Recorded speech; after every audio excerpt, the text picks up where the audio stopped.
Honorable John Mbadi,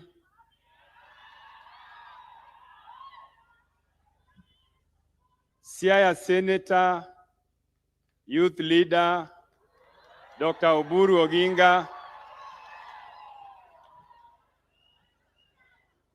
my colleague members of parliament present, Honorable David Ochieng, MP Ugenya,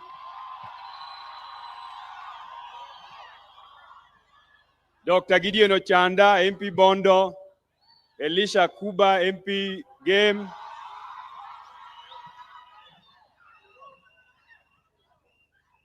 Honorable Marco Golanyamita, MP Uriri, Honorable Felix Oduor Jalango, MP Langata,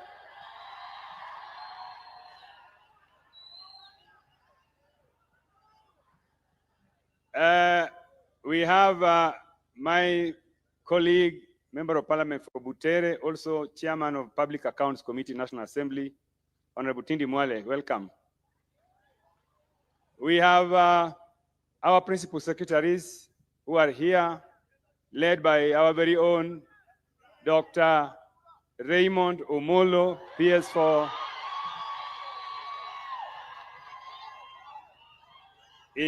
Interior and Coordination of National Government.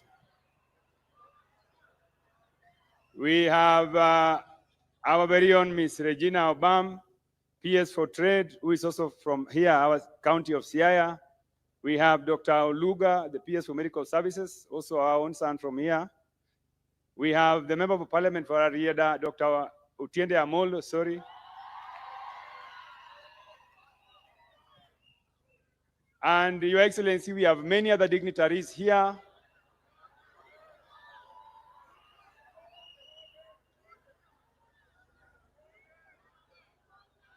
Sijasema nani? Nani sijasema?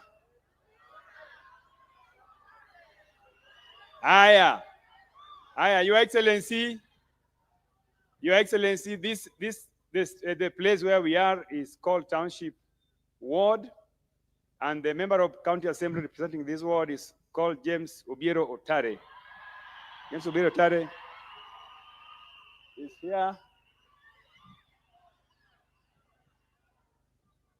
Your Excellency, before I proceed to the next stage, I would like to request your permission to allow me to invite the area MCA to come and welcome us, and also to invite the Speaker of the Siaya County Assembly to introduce the member of County Assemblies who are here present.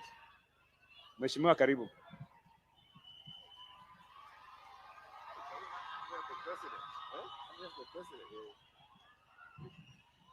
Asante sana Mheshimiwa Mbunge. I want to take this opportunity in my life. I've been in politics for the last 20 years, but this is the first time I'm addressing the president. So I want to take this opportunity.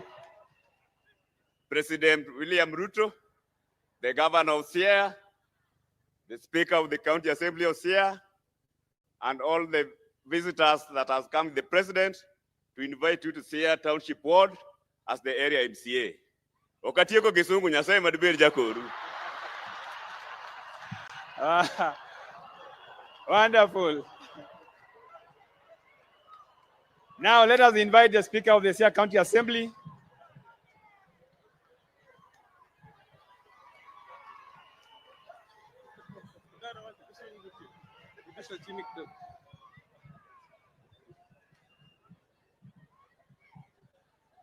Your Excellency, the President of the Republic of Kenya, it is always an honor to receive you and welcome you in Siaya. Your Excellency, my duty will just be to introduce or recognize members of the County Assembly and members of the county government or staff of the county government. But before I do that, also observing that there's no time, allow me to walk us through the memory lane. Soon after your election, you visited Siaya. That time, leaders scattered, the clouds did not gather, and there was no sacrament. Today, The leaders are gathered here. The people are here in heart and person. And my bishop, Your Excellency, I'm an Anglican, my bishop, who is guided by the spirits, was not even sure if the Holy Communion would be enough. It therefore means we receive you here wholeheartedly. In the interest of time, allow me to recognize members of the County Assembly of Siaya that are here. And I dare plead with you not to expect me to mention all your names because of time. Your Excellency, the last time you were here, we had about 3 or 4. Today, they are here 42 in number. Will we clap for them? And it is important to say that nobody invited them, just as the bishop said, they came on their own. Thank you very much, members of the County Assembly. I am aware from here you are going to Sidindi and Ugunja. Allow me to mention those MCAs by name. The member for Sidindi, John Apodo, wherever you are, would you have an opportunity for the first time in life to wave at the president, wherever you are? The member representing Ugunja Ward, you've been a majority leader for 2 consecutive terms. May you have the opportunity to wave and smile at the president. He's already left. So, Your Excellency, I am aware where you come, and with the support of Baba, all other MCAs could have come here. The member for parliament, Jalango, told me there are MCAs from Nairobi. Wherever you are, MCAs from Nairobi, would you be upstanding to wave at the president?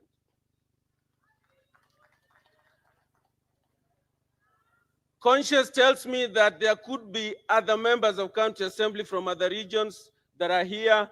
Wherever you are, would you be upstanding, please, for recognition? Last, Your Excellency, the preacher has preached, and he preached about the blessings that comes with God's people being together and living in harmony and peace. The message I gather is that you and Baba Raila Amolo Odinga have been ahead of this sermon. The scripture was ahead of you, but you've been ahead of the sermon. That is why, in your own wisdom, you noted that countrymen and countrywomen, when they live together, there is peace and harmony, broad-based government. Will you clap for ourselves? And the very last one, what I do, Your Excellency, is I pick voices. Allow me to pick. Lastly, mine is to pick voices as a speaker. That with the unity you have with Baba Raila Amolo Odinga, with the development we are seeing coming to this region, with the love our people have for you, I am convinced beyond any reasonable doubt that mbele iko sawa na Ruto na Raila. Will as many as are of the opinion that mbele iko sawa na Ruto na Raila na Wakenya wote say aye? There is no need to take contrary opinion. Those are invalid votes. The ayes have it. Thank you. Aya. Now, before I invite the members of parliament who are here, let me also recognize the senior government officers from this region who have joined us today, including CEOs of parastatals, board members. Can you just rise up so that we can recognize you? Thank you very much. We have our own Dr. Patrick Amoth here, who's our son here, Director of Medical Services. And so, Your Excellency, I don't want to waste time. Joturu wauntie. Ere jomoro ko president kai. Tinga ne badi malo. Umor ki president. Sigala gala mar president did chiel. Now, Your Excellency, I want to be very brief and want to thank His Lord the Bishop for the message of today. The Bishop, I think you are speaking to politicians. You are urging politicians that despite any differences that we could have, the preservation of the country is more important than any other thing. And I want to agree with you that this is the trajectory that we took as members of the ODM party. And that is why we are with the president and working together with him. We do not intend to abandon the president in the near future because we think that would be contrary to your message of today. Your Excellency, I want to take this opportunity to welcome you to this constituency. This is the very first time you are here visiting us since you and Baba bestowed on me the huge responsibility of helping you to manage the budget of the country. And I know that my people are very, very happy with you and are supporting you because of that responsibility that you gave to me. Your Excellency, I want to assure you that together with my brother, Honorable John Badi, we have, for the first time, delivered a budget that is not only transparent, but a budget that has been able to live up to the requirements of the Constitution that expects a budget to be to address the regional balance, regional equities, and also to address the needs of every section of the country. Your Excellency, I want to assure you that we are not partisan leaders. The mandate you have given us is for us to help you govern the country in terms of resource sharing. So if you see development projects that have been appropriated in this region, that is the same thing that has happened in all other parts of the country. So the budget has been balanced, and that this country is for all of us, and we cannot isolate any section of the country, because that is what the message that you have given us. So, Your Excellency, thank you very much for that message. I will not talk about the development projects that are here, because now you are here, and those projects that we put in the budget, we put them courtesy of your blessings. So I will allow you to be the one to speak about them. But I want to, I don't know, lose the Luo Martin, Joturua. Kauono do kumora inya. No. Kane kumoro. Kauono ukwodo wiya. Kane ka kijande omor gi president. Giadima wacho ni wuodonjelo ni nyalo tiatia nyaka otiek tam mar ariyo. Uwacho kamano. Kuwache motegna ahinya. So, Your Excellency, these people are saying that they love you and that no amount of intimidation from your protagonists will stop them from staying with you to the very end. Your Excellency, where we are conducting this service is known as Siaya Medical Training Center, Siaya branch. And just to update you that through your instruction, among other instructions that you have given us, you gave us when we were going through the budget process, you allowed us to put some resources for this place. And I know you know the details you share with us. Also, just a step away from here is Siaya National Polytechnic. Your Excellency, the last time you were here, I requested you to help us upgrade Siaya Institute of Technology to a national polytechnic. I want to confirm, Your Excellency, that you gave that instruction and Siaya Institute is now a national polytechnic. Again, Your Excellency, through your direction, there are a lot of resources which we have also put in the budget to transform the Siaya Institute of Siaya National Polytechnic, which you are aware of, Your Excellency. Your Excellency, this county has benefited so much from the budget that we have just passed, and through the support of your office and the office of my brother, Honorable John Badi, there are about many new roads that are going to come up in this county to support the development of this county. Your Excellency, in all those things that I've said, we want to thank you for your leadership, for your support, and for the love that you have given us. Dima wacho ni President nyaka mbele. President nyaka mbele. Your Excellency, before I invite my colleagues to make a few remarks, Let me say, Your Excellency, that you, for the first time, under your direction, we have given our county governments the highest allocation in terms of division of revenue bill. We were able to increase county shareable allocation from 385 billion in the last financial year to 415 billion in this financial year. Your Excellency, an increase of about 32 billion from what was allocated in the previous year. Your Excellency, Siaya County is one of the counties that is going to benefit from those allocations. We want to thank you, and we want to thank Governor James Orengo for the initiatives he's put in place to help us also transform the county. Your Excellency, with those many remarks, now let me take this opportunity to invite my colleagues to come and make just short remarks. Let me start with the Member of Parliament for Langata, Honorable Felix Oduor. Please come.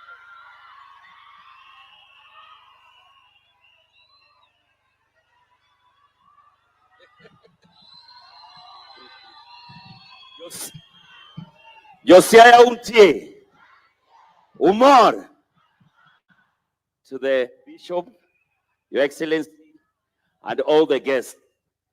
When I heard that the President was going to Nyanza, I knew he was going to Homa Bay. So I did not want to really prepare kwa sababu tumeenda huko mara nyingi. Lakini sasa tunakuomba hama Homa Bay, sasa ukuje upige kambi hapa nyumbani. Piga kambi hapa nyumbani, watu wa Siaya pia wapate ile maendeleo umepeleka Homa Bay mingi ile. Asante sana, Mungu awabariki. Aya. Let me welcome my brother, the chairman of Public Accounts Committee, the Member of Parliament for Butere, Honorable Tindi Mwale.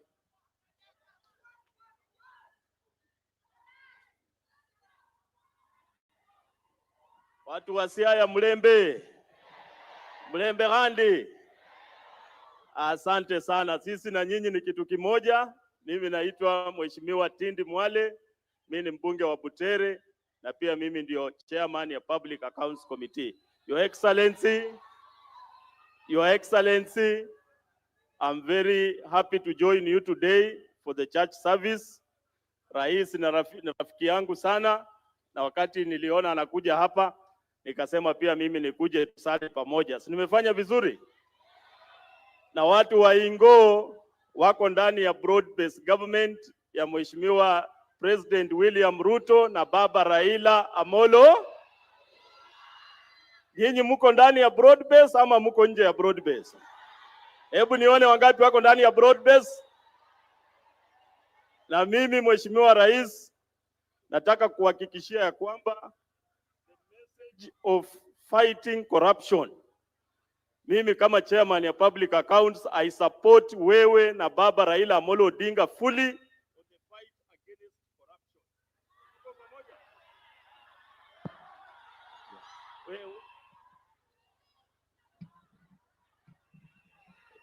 Wewe huyu mtu wa microphone anataka kuharibu, si ndio? Mbona anataka kuharibu na shemeji ndio anaongea? Anataka nipeleke maneno mabaya huko?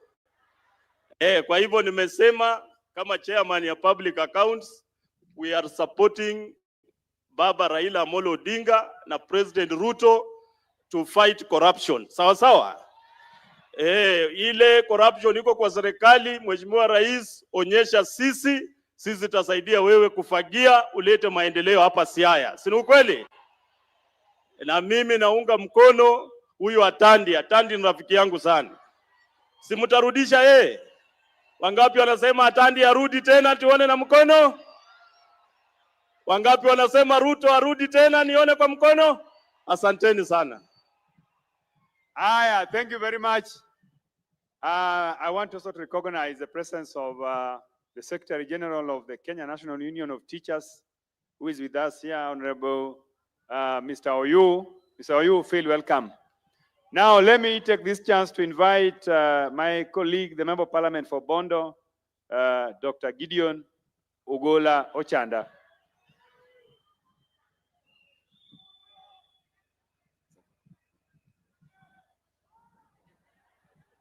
Now, Your Excellency, let me join my colleagues from Siaya in welcoming you back to Siaya, and we'll want to keep welcoming you back to Siaya anytime. Karibu sana. Your Excellency, where we are, some of us, individually and even collectively, had placed ourselves in front to work with your government. And we really appreciate in terms of what has been going on. Like many were trying to wave for the president for the first time, or talking in front of the president for the first time, the much we appreciate how we are working with your government. In the last 3 days, Your Excellency, let me also take this chance to tell you that in the last 3 days was the first time I've worked with a cabinet secretary from Siaya in our villages in Siaya. For the last 13 years that I've been in parliament, I've never had an opportunity to work so closely with a cabinet secretary, with a minister of a government. And that was Opeo Wandai. We've worked for the last 3 days, going to the villages to see that we have power in all our areas. Your Excellency, this is for purpose of augmenting what we are doing.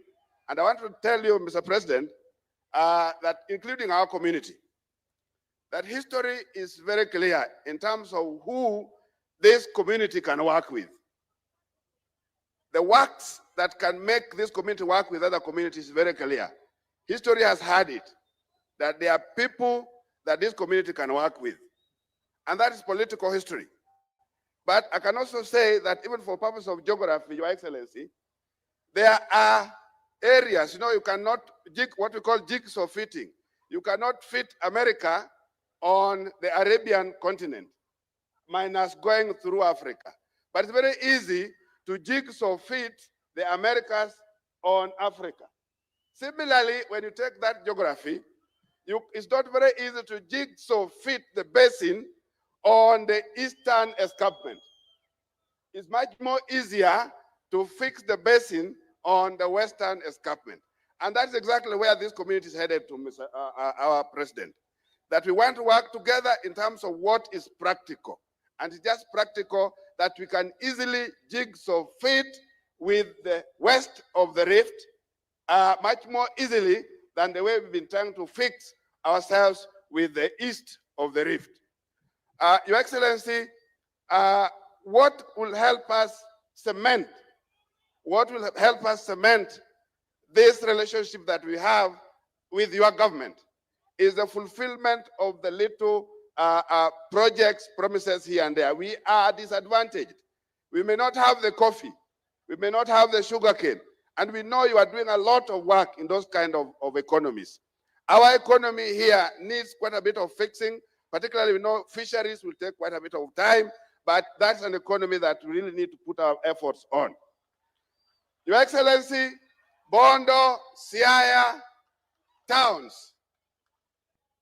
The government has done a lot of effort before. There is a water project that has been here. The government placed a lot of money. Siaya doesn't have water, Bondo doesn't have water, and it's the same project that's supposed to go to Rarieda.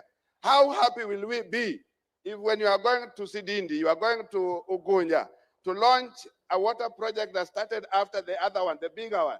We'll be more happy that water is in Siaya, water is in Bondo, and water reaches Rarieda.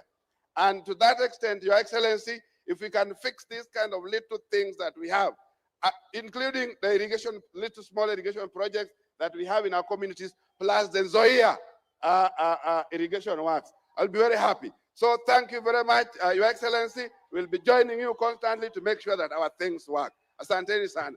Yothurwa, gimalmatin kende. Tedo katok dala, tedo mwasebedo kajo wadwa tedo jirani. Soya mabiro nwaga. Tile mabiro nwaga.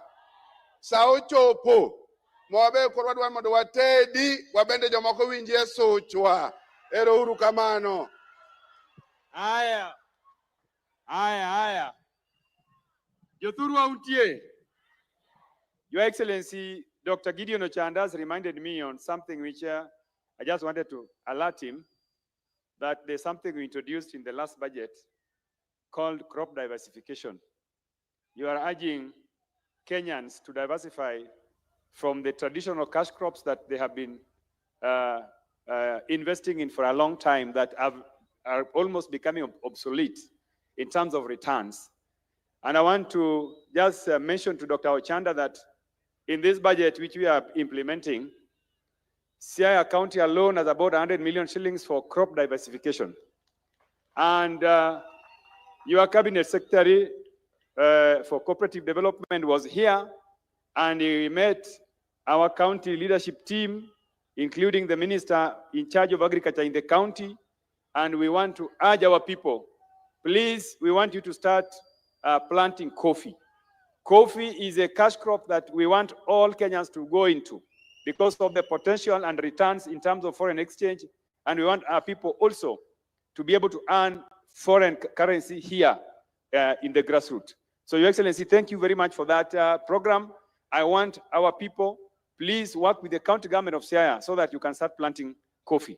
Your Excellency, let me move forward and now invite the Member of Parliament for Uriri, Honorable Mark Ogola Nyamita, to come and talk to us.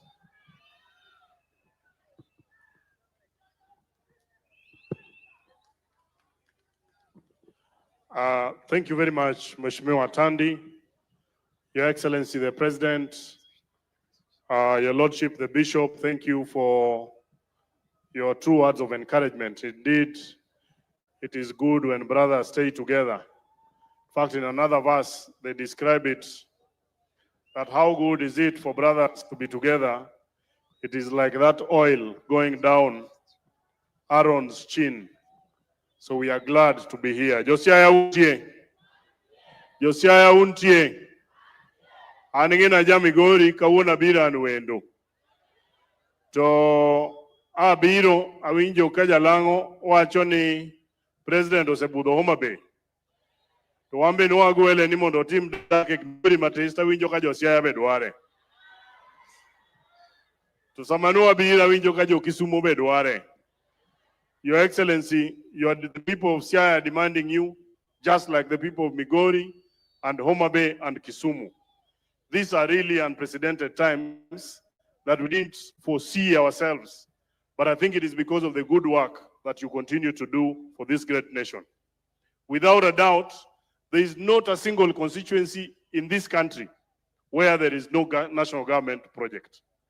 I just wanted to speak to the matter of SHA, and I wanted to speak to our religious leaders because we are here today in church.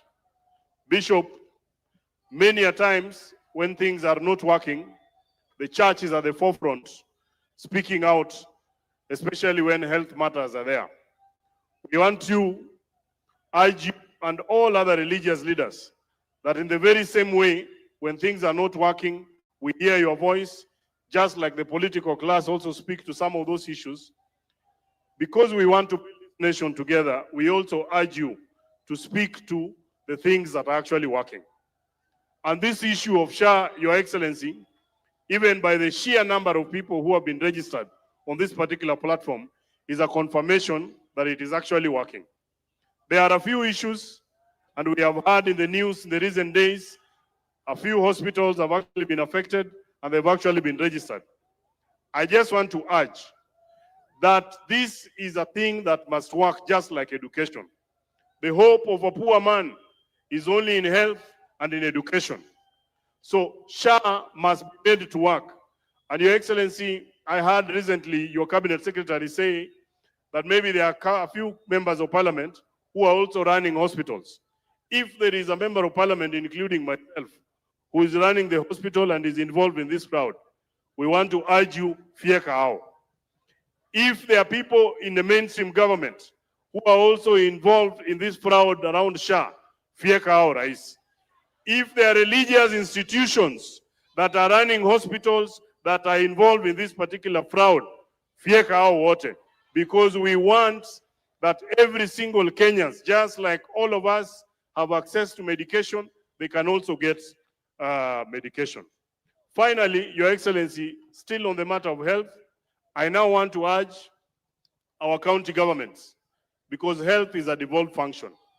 And recently you have spoken to free medical health in all our clinics up to level 4, from the smallest clinic to up to about level 4. For outpatients, we are urging our county governments, it is now your duty to avail drugs in all our hospitals, so that when the citizenry go to the hospital, they do not miss the drugs. And that way we will have a prosperous nation. Otherwise, on my behalf of the people of Uriri, and I dare say on behalf of my in-laws, because you know my wife comes from Alego, I want to say, sisi tuko na wewe ni rais wa 2 term. Wale wanasema rais 2 term, nione namna hii. 2 term ama si 2 term? 2 term ama si 2 term? Ero ukomano Nyasaye ogwedhu. Aya, Mark Nyamita, yao den nyang'ia ka murng'ia ka. Enor koso kenor.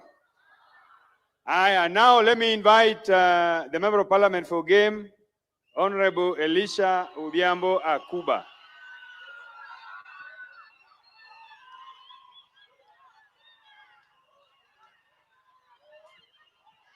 Your Excellency, the President of the Republic of Kenya and Commander of our Defense Forces, allow me to ride on the protocol established by the Honorable Tandi and of course the Governor of Siaya. Jothuro untie, Jothuro mor, anabiro ka monawaji njili, ni 2027, waduoko William Samoei Ruto kendo. Elangoye, Meauru Barumalo. Your Excellency, let me be brief because time is running.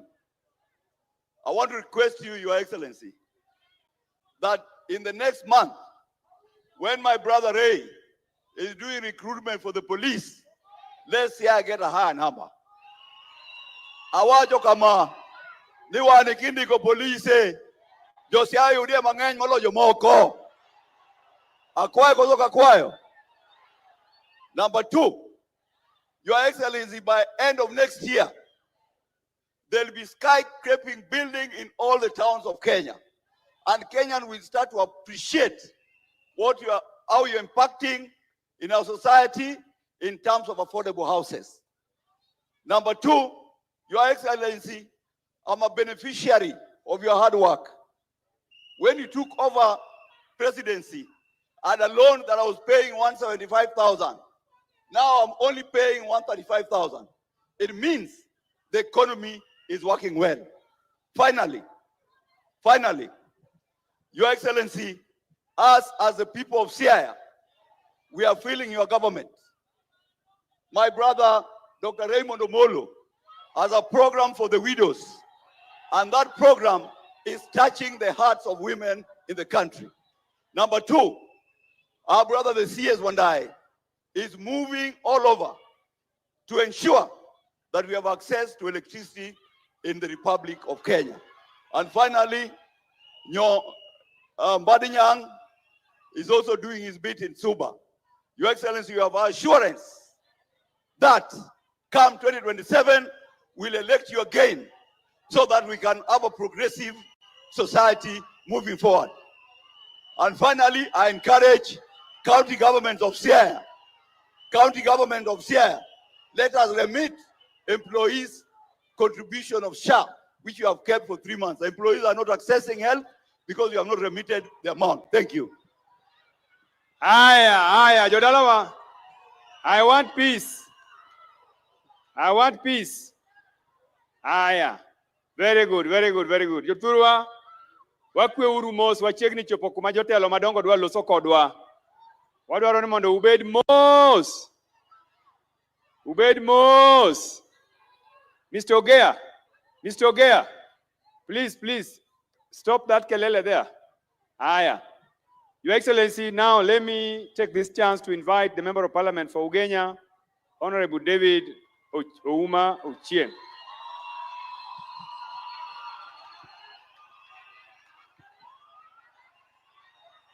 Thank you so much, Honorable Tandi, to our Lord Bishop, Your Excellency, the President.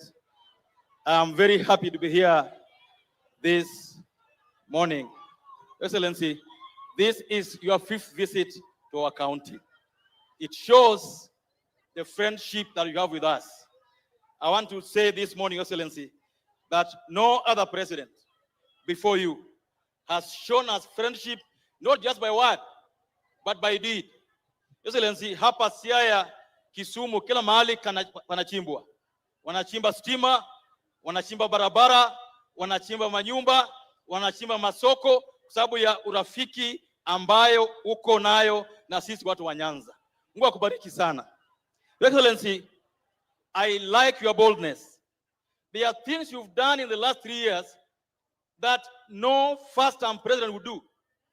You decided to take housing head-on. You decided to take health head-on. You decided to reform our education. All the presidents who have come before you talked about them, did nothing about them. And I believe that if you are just patient enough, the reforms you've made in the last 3 years, Your Excellency, will evaporate in this country for the next 30, 40 years to come. Continue doing what you do. Don't be afraid. Be courageous, because the things you are doing are the things that are going to make this country our own Singapore. Your Excellency, I have one issue. That hizi vitu tunafanya vizuri zote taribika, usirudi kile mambo yako, ile mambo yako mambo matatu. Go back to those 3 issues. Mambo matatu. Because if you don't fight corruption, if you don't fight indiscipline, if you don't fight incompetence, we will not go anywhere, Your Excellency. So I want to say here in Siaya, kama ni wabunge wako corrupt, fight them. Kama ni koti judicial corrupt, deal with them. Kama ni your ministers who are corrupt, deal with them. Kama ni counties that are corrupt, deal with them, Your Excellency. Don't spare anybody. Let's build one country. Let's build a country that all of us believe in. Finally, Your Excellency. Finally, Your Excellency. Nimeambiwa kama nimekaa pale kwamba kama tunangoja, as we wait for you to do all for us, Kisumu, Siaya, Busia Road, inakaa mbaya sana. It's patches all over. Barabara ya Kisumu mpaka Busia, Excellency, please, naomba kumi. Saidia ziko barabara hiyo. Thank you so much. Welcome to Siaya again, and God bless you. Rokamano. Aya. Yoturu auntie. Erejo mamorgi President Ruto kai. Very good. Now I want to invite my brother, the Member of Parliament for Arieda, Dr. Otiende Amolo, Senior Counsel.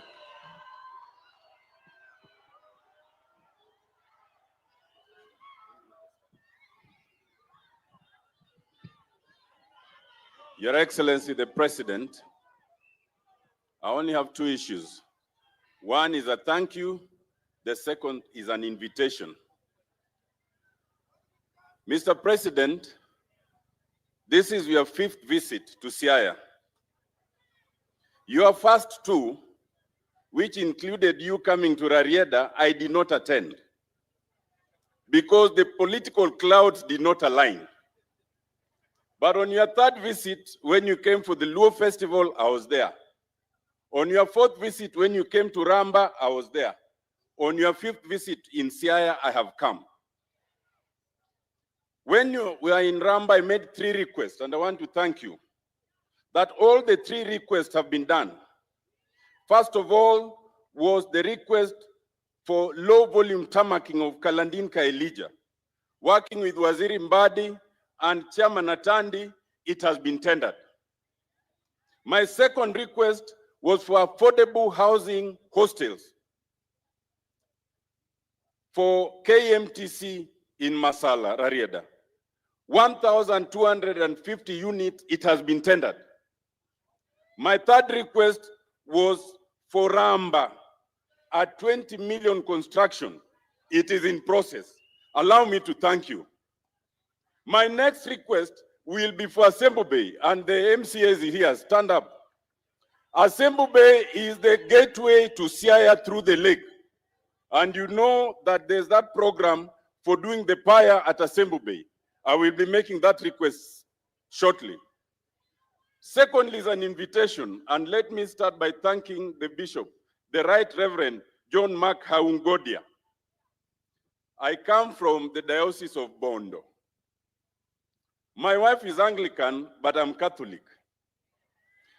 But I pray with Anglicans a lot because, Mr. President, these Anglicans are more democratic than some of our churches. First of all, for us, we don't elect our bishops. They are appointed, and then in church terms, they say they are anointed.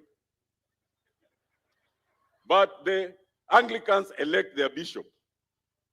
Secondly, for us, for example, in Catholic, when it comes to Holy Communion, it is only the Catholics who are prepared, who are allowed to take it. But for Anglicans, as you saw today, Mr. President, I believe you belong to AIC, and I'm Catholic. We were able to take the Holy Communion at the invitation of the bishop. But more importantly, for us in Catholic, when we go there, you are given the Holy Communion and then you are told go. And then the priest remains and he takes the wine by himself. These Anglicans even give us wine. So, Mr. President, me and you, let us reconsider our faith. Having said that, Joturwa, Jomorwa Konjelo Jagot, Miabadi. Mr. President, these people have welcomed you. Please keep coming to Siaya, because in Siaya, first you have a father in the name of Jaramogi Oginga Odinga. Then you have a brother in the name of Barack Obama.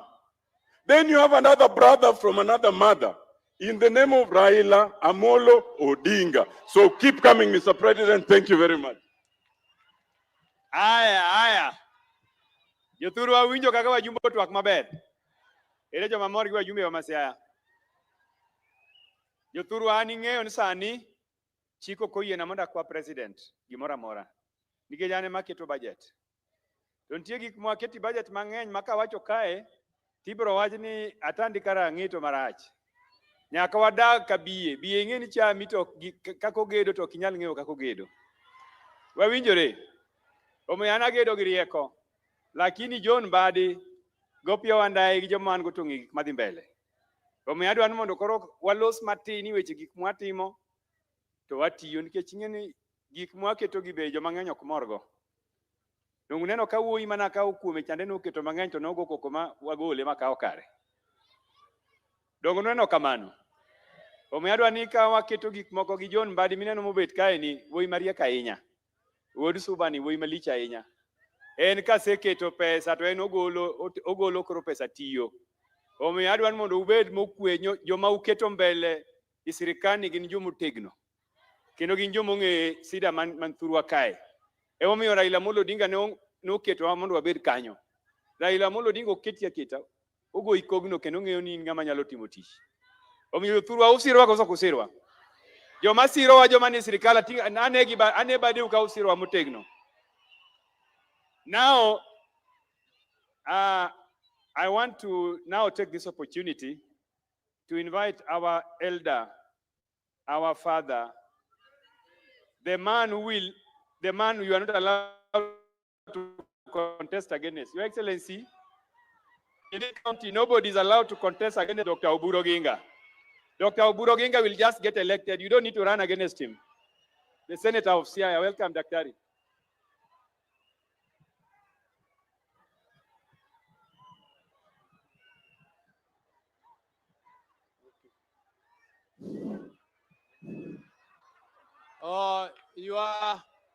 Your Excellency, the President of the Republic of Kenya, the Governor of Siaya, all leaders, senators and members of the National Assembly, and the clergy, and all members of our community who are present here, and our visitors. Good afternoon. Good afternoon to you all.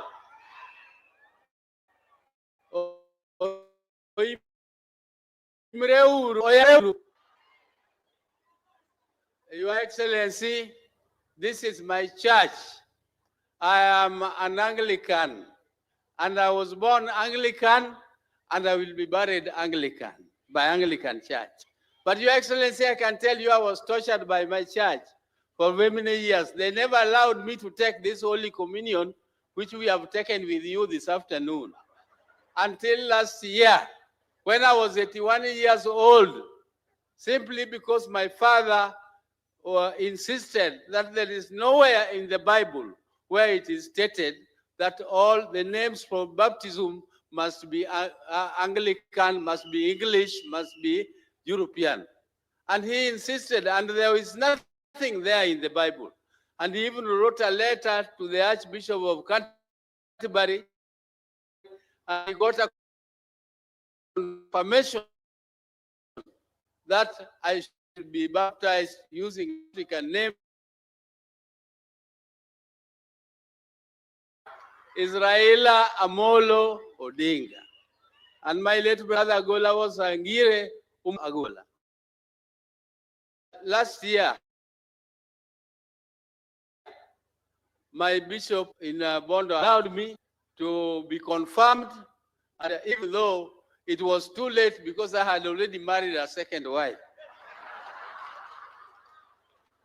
And Your Excellency, I want to take this opportunity to welcome you to our county. These people are complicated people. They are always very straightforward. If they don't want you, they just tell you on your face. And if they have you, they also tell you on your face. And you can clearly see on the faces of these people that they really love you. And Your Excellency, this love comes because you shown love for them. First, there is the Minister of Finance,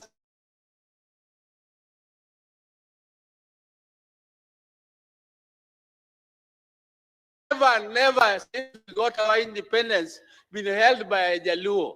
This is the very first time that a Jaluo is holding the Ministry of Finance.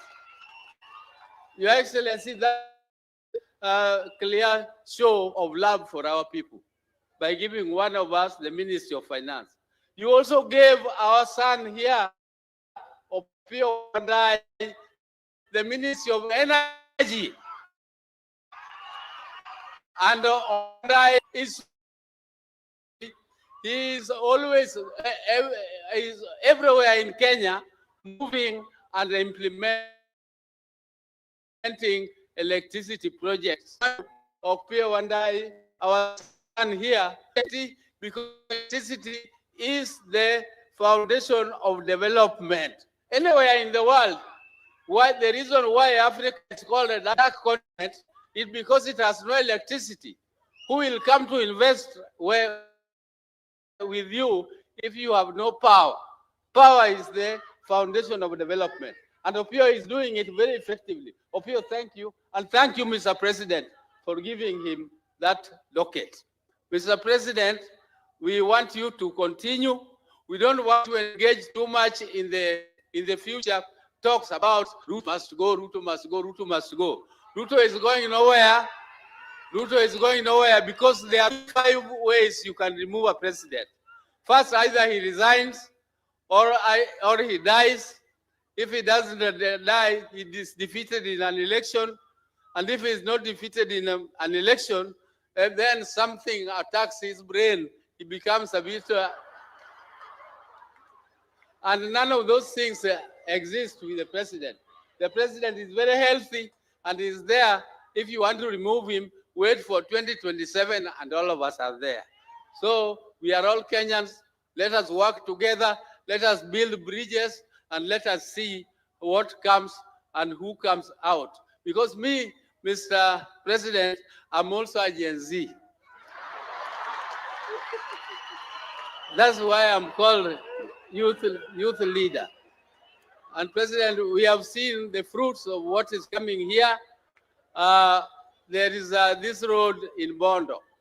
That road in Bondo, there has been a lot of outcry about its implementation. But there is 200 million shillings which had been given in the budget. And I've talked to Honorable Mbadi to give it something in the supplementary so that it is completed. You came and promised that it will be done, and we must make sure it is done so that people don't continue complaining. The contractor who is in Gotnanga, Tuorengo's place, those sites, has become very incompetent. The contractor to finish this one in Bond. Mr. President, I don't want to say much more because there's a lot going on. To ko imilunga ni dongro ko juturwa ti kwa go uru ko mangeny kagi moro biro to uso asoya mos to logo ling uso asoya mos to logo ling nikech nyiego ngeny kodwa uwinjo juturwa ero kamano uru.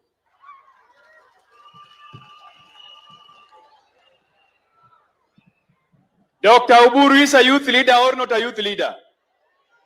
How many people are saying nobody should contest against Oburu Oginga? Tingane Barimalo. Very good. Daktari, you are already elected 2027.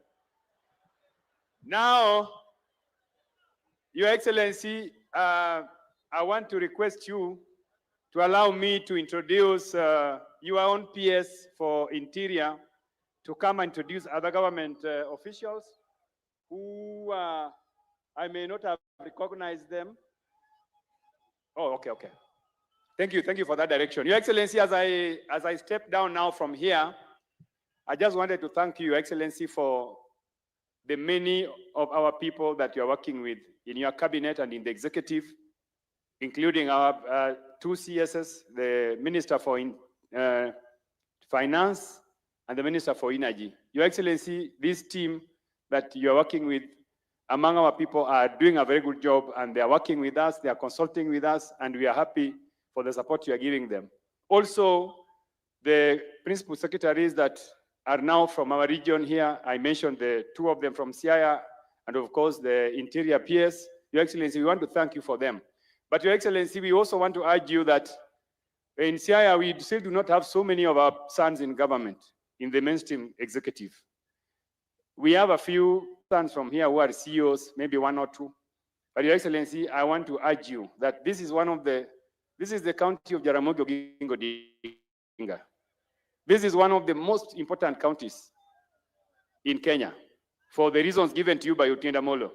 Your Excellency, I want to urge you that going forward, please, as you make those appointments for ambassadors, for chairman of parastatals, for CEOs, please look for Siaya people also as well. I want to introduce to you one of our sons here, who is also working very well with you in the Data Commission Office. He's the Deputy Director of Mrs. Kamket. He's a very strong son of Alego here. Please, next time there's an opportunity, Your Excellency, I'll come to see you so that you can look at him positively. Oscar, this is the Deputy of Mrs. Kamket. He's a very strong son of Alego. He's my age mate. I went to school with him from primary to university. Oscar, I know we will go see the President so that the President can get to know you in person. Thank you very much. Now, with those many remarks, now let me take this opportunity to invite my brother, the Minister for Energy, James Opio Wandai. Wandai, welcome.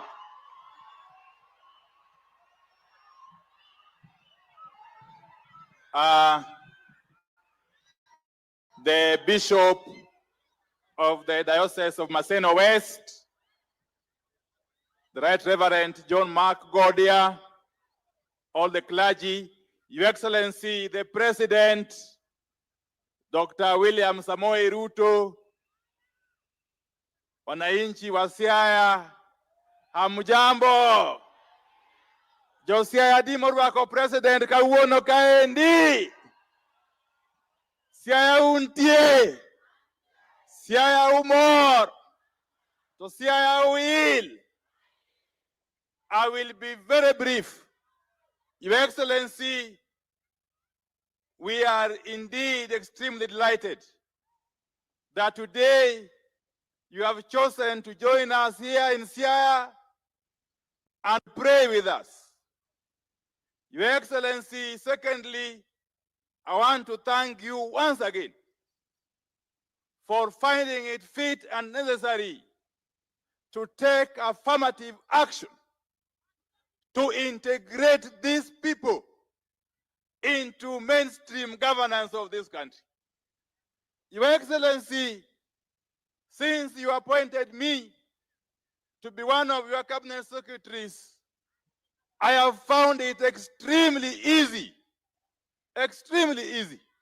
working with you, Your Excellency. Your Excellency, this particular region, I know you have got a plan to develop every part of this country. But this particular region has had its potential, not unlocked, not harnessed for quite a long time. You have made a conscious decision to have the potential of this region unlocked and to have it harnessed for the development of this region and indeed for the rest of the country. Your Excellency, whenever I travel around the country, and especially this region, one thing is certain, that the country has witnessed transformation that was never imagined before. Your Excellency, as I conclude, the difference between potential and implementation is leadership. Leadership. What this country has had, all the resources it has, this that it has, what this country has always required is leadership.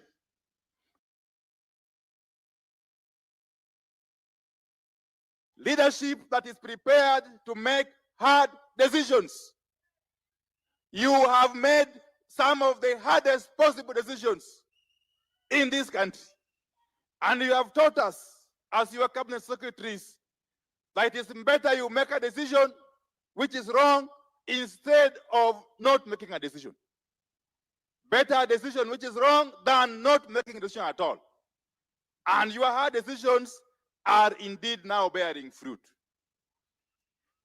As I conclude, Your Excellency, these people, and we live with them here, and we talk with them every day, these people see you as their natural ally.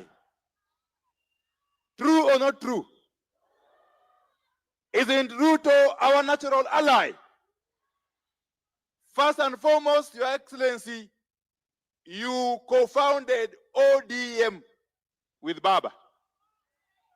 But more importantly, ideologically, you are fully aligned with these people. And therefore, we can only say that the future is bright. Politically speaking, we speak to them and they have assured us that they are working with you every step of the way. Every step of the way. And let me also thank Baba Raila Amolo Odinga by joining forces with you and showing us the way, and indeed showing the whole country the way. As I continue to implement my programs of electrification within my ministry, Your Excellency, I continue to abide by your directive that we do so across the country without any form of discrimination. So allow me, with those very many remarks, to welcome my brother, the Cabinet Secretary for Finance and National Treasury, the Honorable John Mbadi, to come forward and make some remarks before inviting the governor. Thank you very much. Welcome.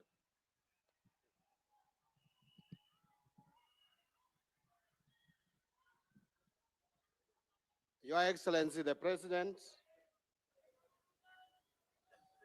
the church leadership, the Governor, Siaya County, Senator, my colleague, CS Energy, other members of Parliament, the leadership of the County Assembly of Siaya, led by the Speaker and other MCAs. Siaya oye! Siaya oye! Your Excellency, I have a few remarks to make. First of all, you are teaching us and you have taught us the virtue of being Christians. That at least once a week, you take time out of your schedules as directed by God in the Bible to set aside a day to worship. And this is a virtue that we are picking from you. Secondly, Your Excellency, I want to agree with Honorable Chanda that you can choose your friends, but you cannot choose your neighbor. And Your Excellency, it's even more blessing if that your neighbor becomes your friend.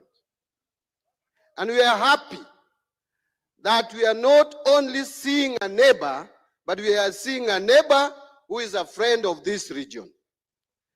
And you are guaranteed the support of this region, Your Excellency, because you have demonstrated to us that you care. You have demonstrated to us that you don't want this region to lag behind. I have worked with you for now well over 1 year, very closely. And I know that your government is a government of inclusivity. What is happening in Siaya and what is going to happen in Siaya and happening in Kisumu and what happening in Migori and Homa Bay is happening in the rest of the country. You gave me the power of the pen, and I know the budget from page 1 to the last page, and I see the projects that are being implemented in this country, including the forgotten areas of northern Kenya, where they are seeing for the first time a 740 kilometers of tarmac road opening up that region. And it is everywhere. You go to Tana River, I was there a while back, two weeks ago, and you can see development across the country. Those people who read social media, those people who sit in some corner of the country and talk of one term, I want to tell you and I want to assure you here, you will be shocked. Those of us who walk across this country and go to all corners of the country, that talk of one term is an illusion. You are going to get your second term, Your Excellency. What you need to do is to soldier on, include the whole country, bring peace in this country, unite the country as you are doing it. You are going to be rewarded, and rewarded. And that reward will not be to you. It will be a reward for the people of Kenya. And when you finish your presidential term, I am confident you are going to hand over to another president who will be thinking about Kenya and not a particular region or a particular corner of the country. I want to come to a close by also talking about some of the reforms. And I want to agree with the previous speaker who spoke, I think it was Honorable Chieng, who spoke about SHA. When I was asked what my opinion about SHA is, especially the systems, as the person responsible for financial systems in this country, I said that I'm very excited of the revelations that I'm seeing. People who don't have information and details about what Oluga is doing with the Duale in that ministry are the ones who are talking out there. Just by us doing an assessment in 6 counties, Your Excellency, out of 47, there are revelations that for years, hostels in this country, some hostels in this country have been taking money from Kenyans, and yet Kenyans are languishing and suffering without treatment. They have been stealing public funds. Upon stories against the very people who are trying to clean up the mess that has been happening in the health sector. Dr. Luga, soldier on and clean the mess that is in the Ministry of Health. Don't be distracted. I am also not getting distracted to implement e-procurement. EGP is the way to cut on wastages in the government. My plea to the accounting officers, don't listen to your procurement officers because they don't want to let go where they have been stealing public funds. Make sure that you move around and ask your procurement officer to work with the National Treasury to implement this system. This system is going to save us a lot. My team at the National Treasury did not have a weekend. They are making sure that by next week, all state departments, all county governments are ready to do procurement through e-procurement platform. And I will tell you, some people are making noise that the system is not working, but they don't even know how that system works. How can you say it is not working and you don't even know how it works? Only 13 counties have been cleared by controller of budget. So your counties cannot procure because you have not cleared with the controller of the budget. The ones that have cleared with controller of budget, by next week you should be ready to start procurement. So let us embrace this system. We are not bringing a system that is going to inconvenience you. Any new system must have challenges, but we walk as we move ahead. And I see some people reporting, Sijui, well, how did they put it? Badi's 5 billion mess. That system is only worth $2.9 million, which is about 370 million Kenya shillings. And it was procured in 2022 April when I was still a member of parliament. I did not procure that system. If you thought it was procured yesterday, you are behind news. It was procured in 2022. I was a member of parliament for Super South, for heaven's sake. All that time, it has just been kept there. What I've done is to make it work. And it is in line with the National Assembly's approval in 2020 through regulations where they said we should go e-procurement. Members of parliament conditioned the executive to go e-procurement. Thank you very much. Embrace this system. Support me, support the government, support us in all our reforms to save Kenyans from fraudsters. With those many remarks, kawuono kawach dholuo, asewacho kisungu ma dholuo ruenya, an ung'eni an oru, wuoyo matin, dipo kukwaya weche mathoth, to gima nyisou, kalam ma jatelo miyowani, to hawe maber bomiya tandi ni batha, jo Siaya kalambwa nyotiyo kuomu maber. Ubro neno kochak team projects gini kalambwa nyotiyo kuomu maber. With those many remarks, allow me to invite the governor for Siaya County, my senior, Jim Winyamayanga, James Agri Orengo. Karibu. Thank you.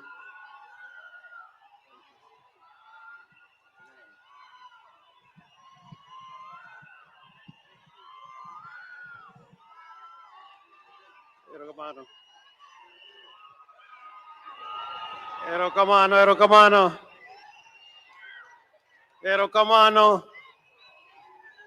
Your Excellency, the President of the Republic of Kenya,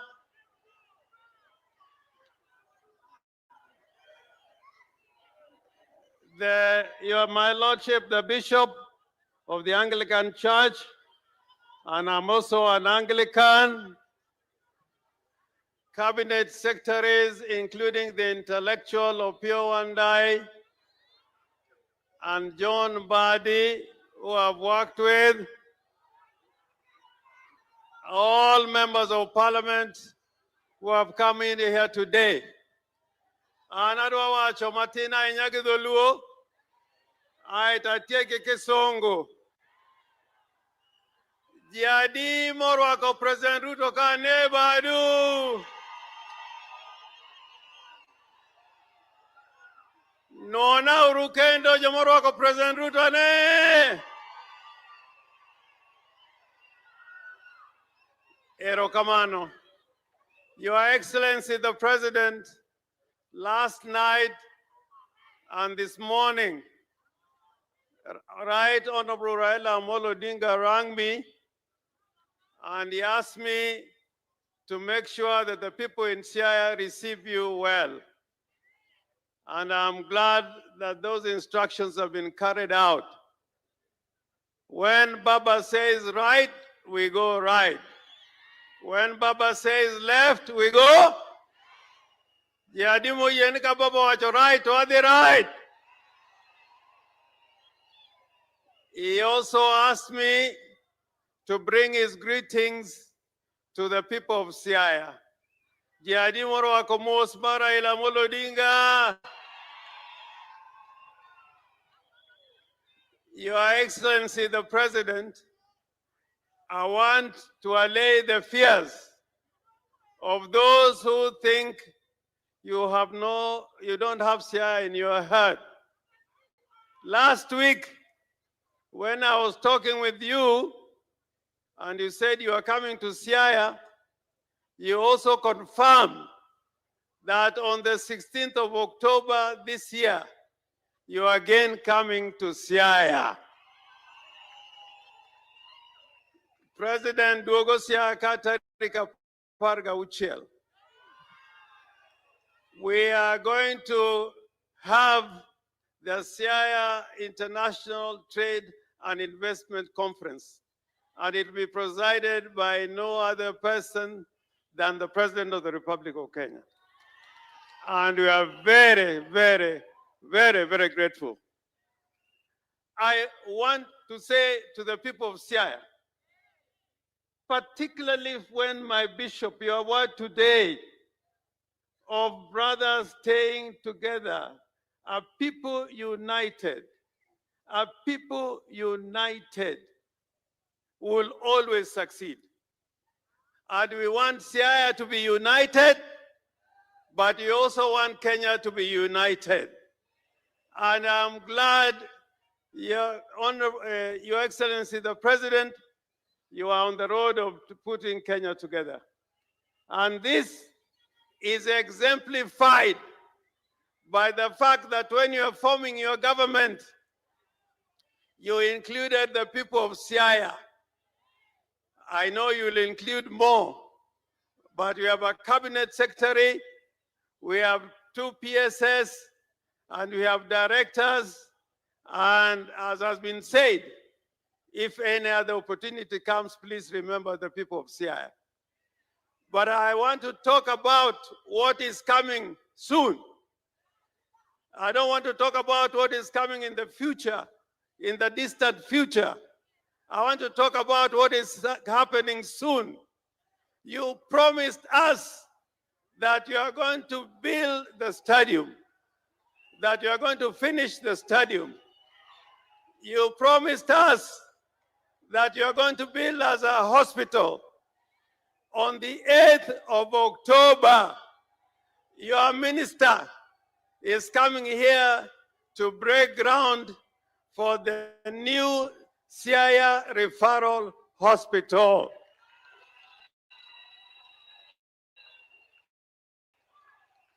And also, on the same day, there's going to be an extension to the stadium, the groundbreaking.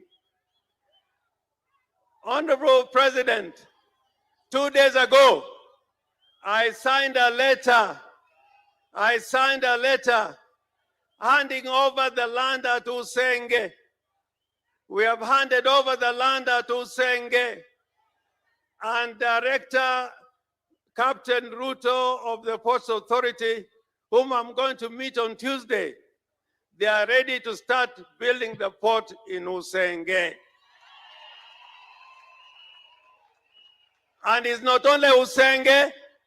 I know you have undertaken work we done at Asembo Bay, at Wichloom, and many other places where we want the people to have landing sites along the lake.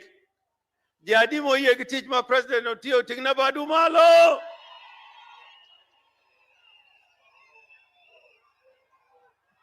You told me that Bondo is going to have the Bondo bypass road, and we are waiting for that to be done. And in Siaya, the work that is going on, we are happy with what you are doing with us. I can tell you, and I always like speaking the truth. I like speaking the truth. I like speaking the truth. So long as you work for the people of Kenya and the people of Siaya, the future is bright for President Ruto and the people of Kenya.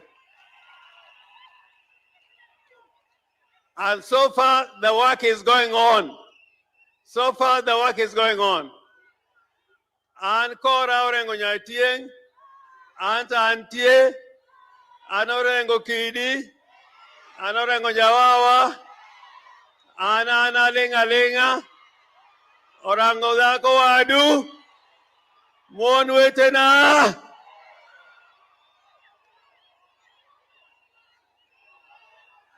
Kenan member Mama das Union bende. Ano kani kama ani Mothers Union. Kama abro donje bange to sani aja Mothers Union. Omio wa mor gigik madhi nyime. Jadi mo yenu anju wuoth kanyakla gi national government mondo piny otire. Ya uye. Siaya uye. Ugenya uye. Gemu uye. Alago Usonga uye. Rarieda uye. Bondo uye. Ero urukamano. Koro yena uru mundarwag, the President of the Republic of Kenya and Commander-in-Chief of the Defense Forces, right, His Excellency William Samoei Ruto.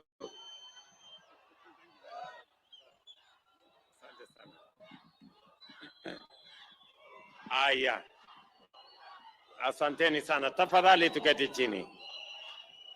Asanteni. Tafadhali tuketi. Thank you very much. Baba wetu Askofu John Mark Aung Kodia, ndugu viongozi wote wenzangu, Wakristo wa hapa Siaya, ndugu wananchi, hamjambo. Amoso ujodurua. Jodurua umor. Jodurua untie. Bwana Yesu asifiwe. Nyasaye ber. Sejete. Hebu mnisalimie. Bwana Yesu asifiwe. Tusalimiane hewani. Asanteni sana. Mimi kwanza nataka nimshukuru Mungu kwa kutupatia nafasi tufike hapa Siaya. Nimshukuru askofu wetu kwa kutunenea neno la Mungu. Asante sana askofu. I listen to many preachers, but I can say without fear of any contradiction, you are in a class of your own. You spoke to us so well about the word of God. Nasema asante sana na nimefurahi sana kufika hapa leo ili tuweze kuungana pamoja na nyinyi katika ibada hii ya shukrani na ibada ambayo imetuunganisha. Nilipopata mwaliko kutoka rafiki yangu James Opio Wandai na nikamweleza gavana wetu na viongozi wa hapa akiwemo mjumbe wenu, sote tulikubaliana tutafika hapa kwa sababu mbali na yale yote tunafanya, bila Mungu hatuwezi kwenda mbele. And that is why we are here to worship God, because beyond what we can do as human beings, it is God who can make things happen and change the history of a nation. Mimi viongozi ndugu zangu hawa wameongea kwa kirefu. Kabla sijasema mambo machache, tuko hapa na PSS wangu, pengine hawakuonyeshwa. Niko hapa na Ouma Oluga, PS wangu wa health, mbigeni makofi. Niko hapa na PS wangu wa trade, Regina Obam, mbigeni makofi. Niko hapa na PS wangu wa interior, Bwana Omolo, mpigeni makofi. Niko na viongozi wengine, directors, vice chairman na viongozi wengine wa serikali wakiwemo county commissioner na wale wengine wote ambao tunafanya kazi pamoja na wao, na tumefurahi sana kuwa hapa siku ya leo. Watu wa Siaya, mimi nataka mjue ya kwamba katika safari ya kubadilisha Kenya, mambo ya maendeleo ya taifa letu la Kenya, tumekubaliana na tumeamua ya kwamba siasa ya zamani ya ubaguzi, ya kugawanya watu, ya mirengo na ukabila tumeifutilia mbali. Sisi tunaunganisha taifa letu la Kenya liwe taifa moja. Na sababu hiyo, ile maendeleo yote inaendelea taifa letu la Kenya, vile Nyang, huyu waziri wangu wa fedha, amesema, pia inaendelea hapa Siaya. Maneno ya stima, mumesikia waziri Opiyo Wandayi alikuwa hapa juzi. Hapa Siaya tunajua kidogo bado kuna sehemu nyingi haijafikiwa na stima, na ndio sababu hiyo tumeweka 1.8 billion to connect 14,000 new homesteads to electricity in this Siaya County. Na tunafanya hivyo katika sehemu zingine zote za taifa letu la Kenya. Nataka vile vile mjue katika program yetu ya affordable housing na housing kwa ujumla, hapa Siaya tumeweka pesa 10 ya affordable housing. Tunajenga nyumba yetu hapa, nyumba 882 tayari inaendelea kujengwa. Mimi nilikuja kuzianzisha. Tumeweka kandarasi ingine hapa pale kwa civil servants hapa Siaya town.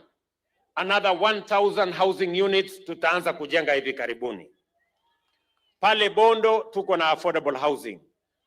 Pale Ukwala tuko na affordable housing. We have affordable housing in Ugenya. We have affordable housing in Ugunja. And we are going to do affordable housing, Mheshimiwa, my brother Otiende Amolo, pale Aram. We also want to do affordable housing there. And we want to do affordable housing Nyamninia, someplace hapo kona hapo. Kule game. Nyumba 8,000 tunazijenga kwa sababu tunataka vijana wapate ajira na tunataka makao mazuri ili tusikate mashamba yetu. Tuweke mashamba iwe ni mahali ya kuzalisha chakula na tuweke makao mazuri ndio wananchi waweze kusonga mbele pamoja chana naye. Vile vile katika hiyo program tunajenga soko, na soko ambazo tunajenga hapa Siaya ni soko 18 mpya in Siaya County. Na nilikuja hapa niliwaeleza, leo nitaenda hata kuanzisha ingine pale Sidindi, and we are building markets in Siaya the way we are building markets in Kenya. Vile vile mumesikia hapa katika hii college yetu hapa ya KMTC, huyu chairman wetu wa budget amewaeleza ile pesa tumeweka hapa. Vile vile tumeweka pesa 5.5 billion shillings ya kujenga hostels ya wanafunzi wetu hapa Siaya County.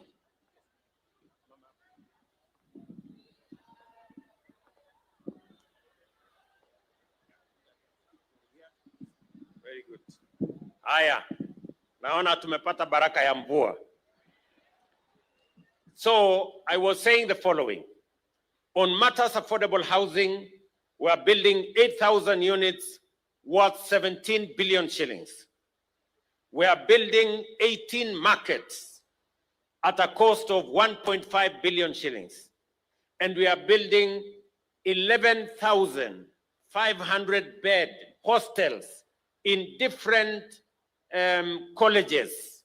Pale katika university yetu ya Bondo, pale Odero Akango University ya kule Maseno, hii college hii ya KMTC, pale katika mahali tumetoka hapo, mahali tumeweka ndege hapo kwa National Polytechnic, na sehemu zingine nyingi hapa Siaya.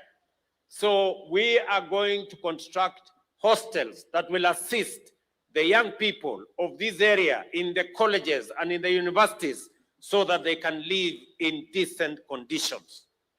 And that is going to be a program that is going to cost us another 5.5 billion. In total, on affordable housing, on markets, and on hostels, we are going to spend 22 billion shillings in Siaya County to make sure that we change these constituencies and this county in general. Vile vile, mjue ya kwamba katika mpango yetu ya kutengeneza mabarabara, vile tunatengeneza barabara zingine Kenya mzima, pia tumesema hii Nyanza hii Siaya, lazima tutembee nayo sambamba. Barabara tulikuwa na budget last year ya shilingi milioni 500. This year tumeongeza hiyo pesa mpaka 2.5 billion ya mabarabara hapa Siaya County. And in the coming months, we are going to enhance and put another 1.5 billion so that we have a total of 4 billion shillings to build roads in this Siaya County. Munajua nilikuja pale kwa barabara ya Goye. Huyu bwana Ochanda ananisumbua kila wakati na hiyo barabara, na hiyo maneno ya daraja. Now we have resources, we have put their money to work on that bridge. Tumetengeneza pia mpango ya barabara ya Kodiaga, Rabango, Ratuoro mpaka Usenge. Hiyo barabara vile vile iko katika mipango yetu.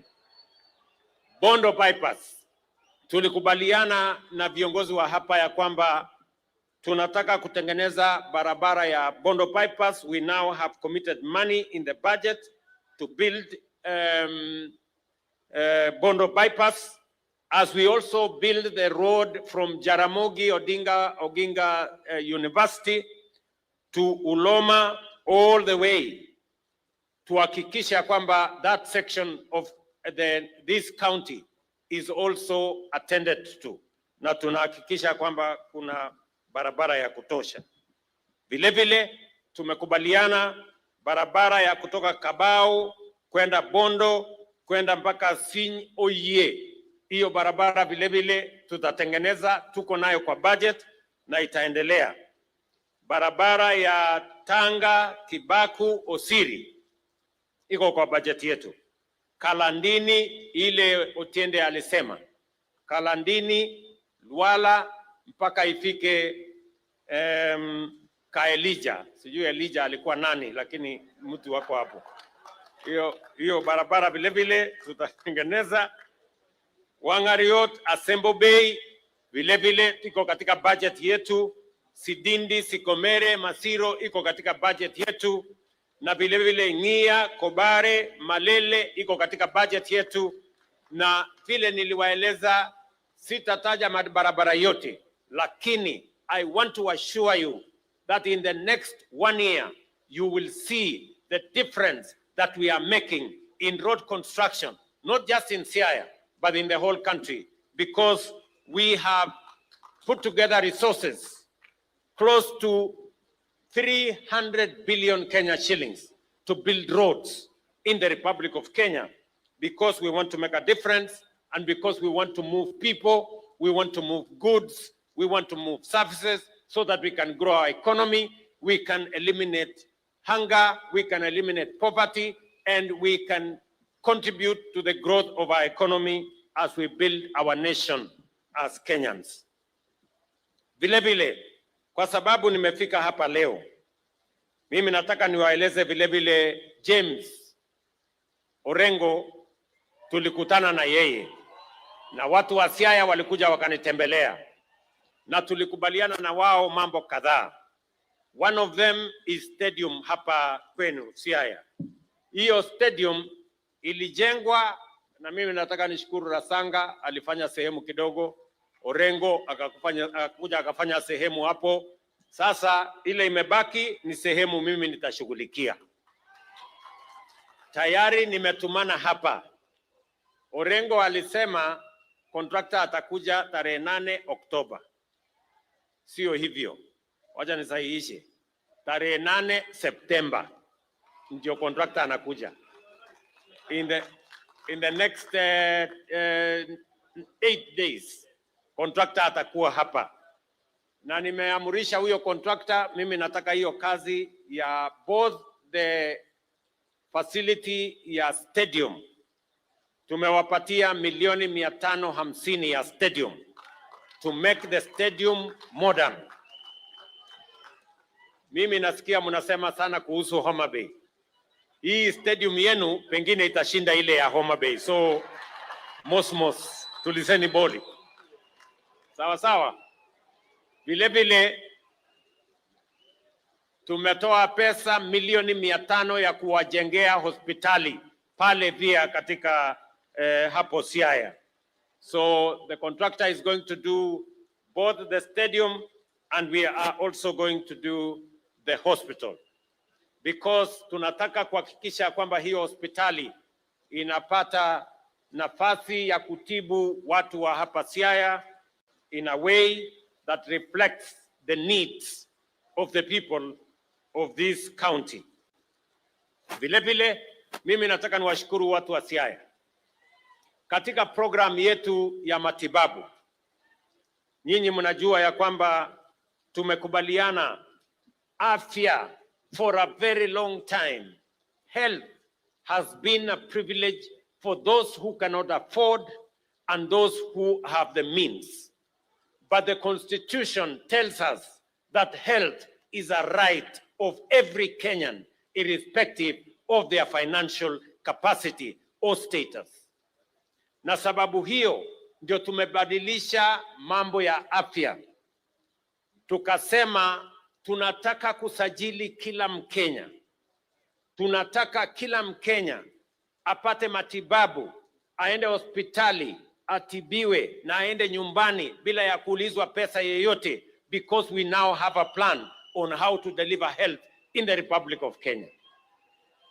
Hapa Siaya, wananchi 1,400 wamejiandikisha tayari kwa SHA. Out of 990 citizens, 990,000 citizens of this county, already 40% are registered in SHA. Mimi nataka niwaulize wale wengine wote ambao hamjajisajili. Tunataka mujiandikishe, kujiandikisha ni bure. Wewe ujiandikishe, na nilisema ya kwamba hii kujiandikisha itakupatia nafasi ya kwenda hospitali utibiwe pale kwa level 1, level 2, level 3, hospitali ya dispensary, hospitali ya health center, hospitali ya sub-county hospital, hospitali ya level 4. Hizo hospitali zote ukienda pale utatibiwa, ile utapatiwa dawa, utadungwa sindano kama inahitaji sindano, upatiwe dawa na uende nyumbani bila ya kuulizwa pesa yoyote na mtu yeyote. And I want to repeat, nikiwa hapa Siaya, bado kuna counties moja ama mbili ambayo inalipisha wananchi. Sisi kama serikali tumetoa pesa shilingi bilioni 21 kuhakikisha ya kwamba kila mwananchi mahali popote anaweza kwenda ile outpatient, aende kwa dispensary, aende kwa hospitali ya health center, aende level 3, level 4, atibiwe, adungwe sindano, apatiwe dawa na aende nyumbani. Serikali italipia kila Mkenya ile outpatient. Nyinyi mnanielewa watu wa Siaya? Ber kosok ber. Mnanielewa? Wawinjori? Tunaelewana? Sikizeni. Wacha nirudie. Tunataka kuhakikisha ya kwamba afya sio starehe ya matajiri na watu ambao wako na pesa. Afya ni haki ya kila Mkenya. Na hatutaki Mkenya tena auze mali yake, auze ng'ombe yake, ama auze shamba yake ili kulipa gharama ya hospitali. We now have a plan as a nation on how to deliver matters health. Na sababu hiyo tunataka tushirikiane, tufanye hiyo kazi kwa pamoja. Vile vile muliniuliza ya kwamba mnataka vile tumejenga paya kule Homa Bay, mkasema pia tujenge paya Usenge na tujenge sijui Asembo, mlisemaje pale huyo Tienda Amelwa anasema tuweke pia Wasembo Bay, lakini siku ile mliniambia Usenge. Sasa mbona hamkusema Wasembo Bay siku hiyo? So tayari Kenya Ports Authority will be beginning the construction of a pier in Usenge and a fish market in Usenge.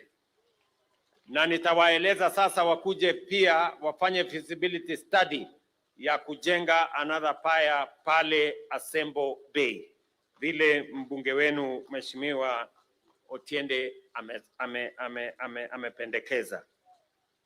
Vile vile muliniuliza ya kwamba mnataka mambo ya Yala Swamp, ile mashamba ya Dominion pale, ya kwamba mnataka tutatue matatizo ya uwegezaji mahali pale.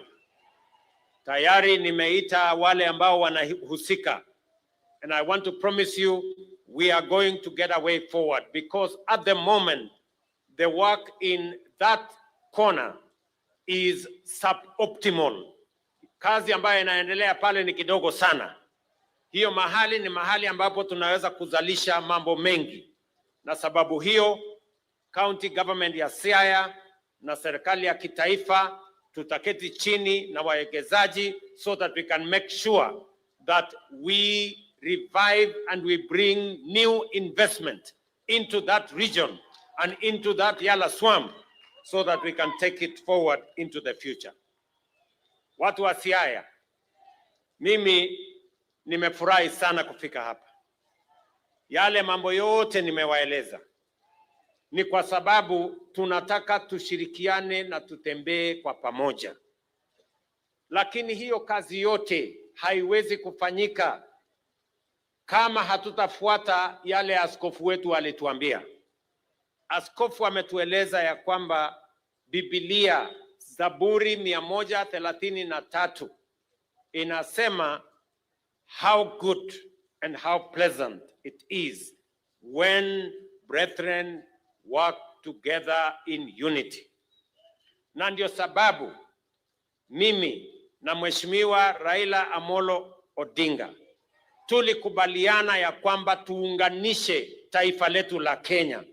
Hata kama pale nyuma tulikuwa tunashindana, lakini tumesema wacha tuwache mambo ya kushindana kando, tuunganishe taifa hili letu la Kenya, maendeleo ipatikane, tubadilishe Kenya, ndio Kenya iwe ni nchi ya amani na Kenya iweze kupiga hatua ya kwenda mbele. Na mimi nasimama hapa Siaya kurudia kusema na mshukuru Baba Raila Amolo Odinga kwa kuniunga mkono na kunisaidia tutengeneze serikali ya broad based ambayo inaleta Wakenya wote pamoja, ndio tusukulike na mambo ya maendeleo, tuunganishe Wakenya, ndio Kenya iwe ni nchi ambayo sisi zote tutajivunia. Watu wa Siaya, jameni, mnasema tuungane ama tutengane? Mnasema tushirikiane pamoja? Wale wanasema tuungane nione kwa mkono, wale wanasema tuungane. Tunaelewana? And let me say this, good people, the people of Siaya, as I talk to you and as I talk to the people of Kenya, we are citizens of a great nation called Kenya. And this nation, it is our responsibility. It is up to us to change the destiny of this nation. What we have done to bring together people, to assemble a broad-based government, is because it is necessary for the unity of this nation, so that we can prosecute the most important agenda of development and transformation of Kenya when we are united and when we are focused in the same area together. Na ndio mimi nataka niwaulize viongozi wenzangu, what stands between the greatness of this nation and the present between the future of a transformed Kenya and the now is focused, patriotic, courageous leadership. That is what is expected of us. Na wauliza MCAs, wabunge, magavana, na sisi wote. As leaders, we have the privilege to be leaders in this nation. We must know that the destiny of this nation is going to be dictated by what we do, the plan we execute, the passion we put into our work, and the commitment and the accountability that accompanies what we do. Na ndio mimi nawauliza jameni, Kenya hii, there is no shortage of resources. There is no shortage of plans. What stands between Kenya and its greatness is bold, courageous, focused, patriotic leadership, as we have been told by the bishop here. And that is why we must stand together. That is why we must stay focused. And I am confident, mimi nataka niwaeleze watu wa Siaya, as I talk to the people of Kenya, I am confident about the future of this nation. Vile watu wa Korea walibadilisha nchi yao in 30 years. Vile watu wa China walibadilisha nchi yao. Vile watu wa Singapore. Singapore was at the same level as Kenya 60 years ago. Today they are in the first world. We are still struggling in the third world. Let me tell you, good people, we can change this Kenya in the next 30 years. In our lifetime, we can make this country go to the first world. And I am very confident that we have the ability, we have the resources, we have the capability and the human resource to do it. What we must do is to stand together. Look at what we have done. Wacha mimi niwaulize. Look at what we have done. In 3 years, we have doubled our savings at the National Social Security Fund. We had 320 billion, now we have 640 billion. What is going to happen in 5 years? What's going to happen in 10 years? What's going to happen in 20 years? We will not be borrowing money from outside, we will be borrowing our own money because we will have enough savings. Look at what we have done in agriculture. We have cut down the importation of sugar by 70%. We have cut down the importation of maize by 70% because we have invested resources in production. Look at what we have done in education. Our struggling universities, today, they are on sound footing. We have hired so many teachers. We have transformed our education. Look at what has happened. Today, we are building 160,000 houses across Kenya, including 8,000 in Siaya County. Look at what is going to happen. What is going to happen in 5 years? Look at what is going to happen in 10 years. This country, good people, we stand together. If we are focused, if we are patriotic, if we are accountable, this Kenya is going to change in our lifetime. And I am persuaded, and I am committed, and I believe that working together, we can change Kenya. Watu wa Siaya jameni, mnasema tushirikiane tubadilishe Kenya ama mnasemaje watu wa Siaya? Mnasema tushirikiane? Yes, we can change this nation in our lifetime. It is possible because we have, look at what has happened. Let me give you a bit examples. We have raised 300 billion shillings, not through any other, from our own resources for our roads. We are undertaking projects of 500 billion on housing, on markets, on hostels, money we have not borrowed from anybody, money we have raised from our own resources. Look at what we are doing in health. We are committing and we are spending close to 100 billion and another 200 billion in matters of equipment in our health. Money we have not borrowed from anybody, money we have raised from our own resources. We have increased our savings by another 320 billion shillings in Kenya, money we have not borrowed from anybody. Just imagine, what we can do if we are focused, if we have a plan, if we are courageous, and if we know where we want to go.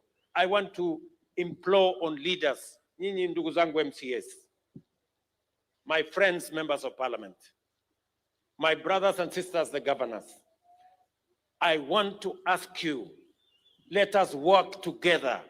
We can change this nation in a very fundamental way. We will stop borrowing. We will stop being the third world. We can move this nation into the first world in our lifetime. Jameni, tutashirikiana watu wa Nyanza, watu wa Siaya tutashirikiana, ndugu zangu wabunge tutashirikiana, MCAs muko tayari, wabunge muko tayari, Bwana Orengo wewe uko tayari, ama namna gani bwana? Tunaelewana ndugu zangu? I am saying this with this passion because I can see the future and I can see a different Kenya. Many people sometimes accuse me of saying things that are not there because I can see them. Many people cannot see, but I can see a different Kenya. If we keep the faith, if we stick together, if we stay focused, if we are patriotic, if we are accountable. And that is why I agree with my CS, this man, John Buddy. He says that our detractors, we are not going to listen to you. On matters to do with SHA, the reason why we are unearthing the theft and the corruption in hospitals is because our systems in the SHA, the digital system, is now able to detect the fraud that people have carried out for many years under NHIF. Why do we have 30 billion shillings deni ya NHIF leo? Na tukisema wacha tufanye verification ya hiyo debt ya 30 billion, mahospitali wanaenda kotini wanasema they don't want verification kwa sababu wanajua ndani pale iko wizi. And we are not going to pay until we verify, because we are not going to spend public money to pay corrupt people. Ama namna gani jameni? So we are telling the people who think the theft they were carrying out in NHIF watalete kwa SHA, nyinyi mnaota ndoto ya mchana. Haiwezekani.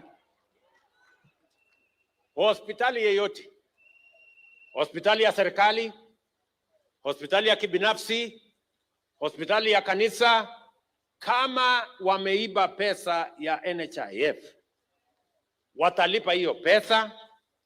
Kama wamelete corruption kwa mambo ya SHA, watalipa hiyo pesa na tutawapeleka kotini, kwa sababu we must be accountable for all the resources that the public have put at our disposal as government. And let me also say this.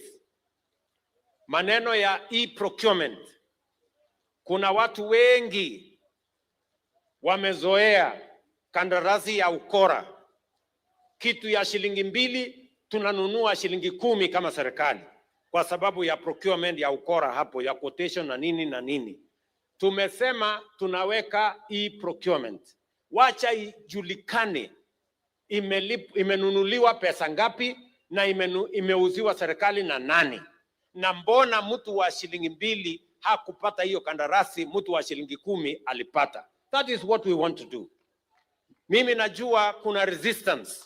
Procurement officers, accounting officers hawataki hiyo maneno kwa sababu wanataka kuendelea na ukora ya zamani. Alafu ndio wanaandika headline, sijui Mbadi, sijui 5 billion, sijui nini. Nyinyi na ukora yenu na maheadline yenu na ufisadi yenu hamuwezi kutuzuia kuhakikisha ya kwamba pesa ya serikali inatumika inavyopaswa. And we are going to implement e-procurement. There is no going back. Any official who is not ready to work with us in e-procurement, they can as well leave. Waondoke kwa serikali, waende watafute kazi nyingine. Ama namna gani? Tuko pamoja ama tuko pamoja my friends? Mnasema tuendelee ama tuendelee? Na vita ya ufisadi hakuna mahali itasimama. Kama ni kwa bunge, kama ni judiciary, kama ni executive, kama ni county, kama ni maofisi zetu za mawizara, we are going to make sure that every penny that has been given by the people of Kenya must be spent as is required and must be spent for the purposes for which that money was meant. And we are going to be firm and we are going to be steady, and no amount of blackmail, intimidation, or whatever they want to do is going to stop us. Tunaelewana ndugu zangu? Tumekubaliana watu wa Siaya? Mwisho, huyu bishop ambaye ametunenea neno la Mungu in a very profound way, ametueleza vile vile kuna cathedral inajengwa hapa. Na katiba ya Kenya, the opening ya katiba ya Kenya inasema, we, the people of Kenya, acknowledging the supremacy of God, of all creation. Yani, kabla hatujasema ofisi ingine yote, tunasema nani? Tunasema Mungu. So wale wako na kisirani na sisi na Mungu, shauri yao. Waende wasome katiba kama hata wameshindwa Biblia. Ama namna gani? Si ndio? Sisi tuliandika katiba sisi wote na tukasema tumejipatia. So bishop, hiyo cathedral ya hapa Siaya, mnajua imejengwa miaka 20. Just imagine. Nyinyi wote hapa, kila mtu hapa amejenga nyumba yake amemaliza. Lakini kanisa ya Mungu hapa imekwama. Na tuko hapa. Na tunaongea Kiingereza mingi, sijui tunaongea sana Kijaluo, sijui na nini. Sasa hii na mnajua Yesu anaweza kurudi anytime. Sasa just imagine Yesu arudi, sisi tuko manyumba yetu, hii cathedral iko kwa makosa makubwa sana. So lazima tumalize hii cathedral. Mupende msipende. Hapa na mragadi. Hapo tu peke yake ndio naweza kuruhusiwa kusema mupende msipende. Hii cathedral we must finish it. Sawa sawa. So kwa sababu bishop amenionyesha inatakana hapa, inatakana hapa, inatakana namna hii, inatakana namna hii, inatakana pesa nyingi. So nyinyi mtafanya sehemu yenu na mimi tutafanya sehemu yetu pamoja na marafiki wenu. So we must complete this cathedral, so tufanye bidii. Jana nilikuwa pale kwa stadium kwa finals ya mpira pale. Na nilikuwa na baba hapo. Nikamwambia mimi naenda Siaya. Kaniambia basi wewe nipelekee salamu. So hii ya Orengo ni ya asubuhi leo, yangu ilikuwa ya jana. So si ndio? Na nikamwambia nikienda Siaya nitapeleka salamu zako na ile kazi iko pale tutafanya sisi wote. Akaniambia ni sawa. Si ndio? Sasa alifanya makosa kwa sababu sasa hakujua pengine iko kazi kubwa hapa ya kufanya.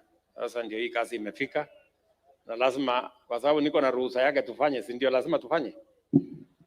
Sasa kwa hiyo kanisa nyinyi mtafanya sehemu yenu. Lakini mimi nitawatafutia shilingi milioni 20 ya hiyo kanisa.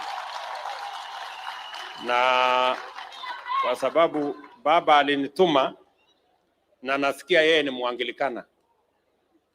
Ama yeye ni wa kanisa gani? Mimi nauliza bishop, unajua baba ni wa kanisa gani? O Anglican. Nilikuwa nafikiri ni wa Lejo Maria.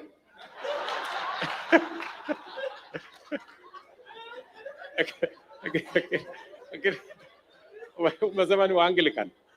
Bas, mimi nitaenda kumwambia nimepledge kwa niaba yake shilingi milioni 5 alete ya kumaliza hii kanisa. Si ndio? Alafu nyinyi sasa kina Opio na James na nini mkuje malize ile ingine. So tutashirikiana namna hiyo. Kwa hivyo ndugu zangu watu wa Siaya, Mimi sitaki kusema kuzidi hapo. Mimi nimefurahi sana kufika hapa, na mjue ya kwamba tukienda mbele tunatembea tukiwa pamoja, na Mungu atatujalia so that we can take this nation to the next level. Thank you very much. Mimi nasema asante sana. Nyasaye okwedhu. Sawa sawa. Thank you very much.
tonight. Basi yule mtoto akasema ile siku moja mimi sijaenda kanisani na Yesu Kristo anakuja. Because kuleta ndege ya Chief of Defense Forces down is not only negligence but criminal negligence. Nilikuja hapa hadi ya Gong nikamwambia mchague Ruto.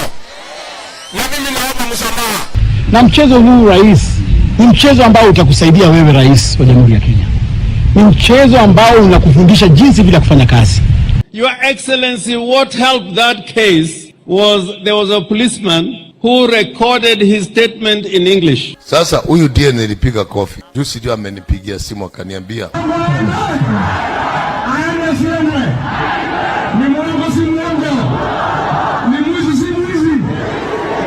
tonight.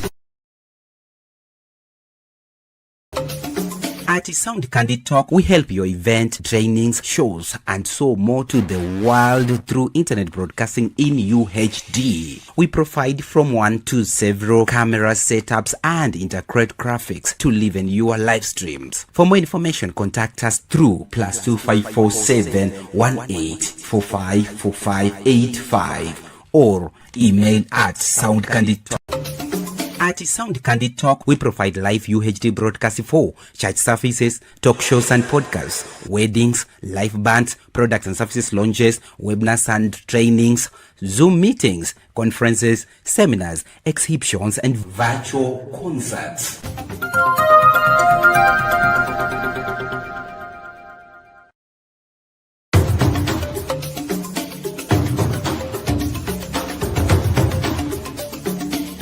Tunazunguka kote kote mchana kutwa kukuletea taarifa na matokeo ya habari kutoka pembe zote za ulimwengu. Jioni tunaweka mduara wa kujadili taarifa zizo hizo kwa mapana na marefu. Ungana nasi kila siku ya wiki kwenye matukio ya siku saa 2 jioni kwenye Sound Candid Talk. Matukio ya siku, makao makuu ya habari kuu ya siku.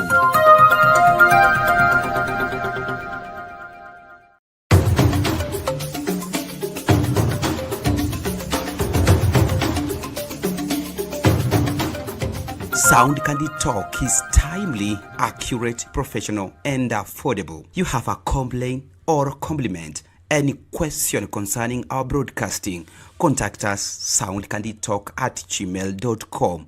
We are on Facebook, YouTube, TikTok, and X at Sound Candid Talk. Call us on 0718 45 45 85.